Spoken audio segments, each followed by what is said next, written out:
Амьдралынхан ихэнхийг циркийн манежид өнгөрүүлж, үзэгч олноо зингүүлэхийн зэрэгцээ, олон арван авьяаслаг залуу циркчдийг сургаж хүмүүжүүлэх хэрэгт онцгойгоор гүйцэтгэсэн хүмүүсийн нэг бол авьяа жүжигчин Нацаг юм аа.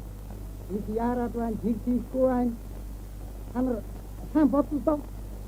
Ингэхдээ хүлийг хийнэ гэхдээ. Танар гараа удаар хойшин хаяна. Гараа хайсан гараа улсын циркийг үндэслэн байгуулагчийн нэг Ламживын Нацаг бага наснаас эхлэн циркийн урлагтай амьдралаа голбожээ. Нацгийн циркийн урлагийг хөгжүүлэхэд хийсэн бүтээсний тоосноос хийж үзээгүйг нь хэлбэл амархан байхаа. Нацаг алиалагчаас усад циркэд хүн биеэрэн хийж болох бараг бүх үзүүрт амжилттай оролцсоор саяхан 50 нас хүрлээ.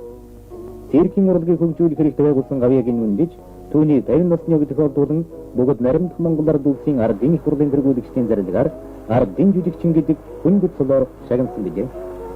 Нацгийг ардын жүжигчин гэдэг өндөр нэр хүндтэй цол хүрсэнд нь түүний нөхөд шагнар, түүний багш зөвлөлтийн циркийн нэрхэ зүтгэлтэн Волошин нарын зэрэг олон хүн баяр хүргэсэн юм.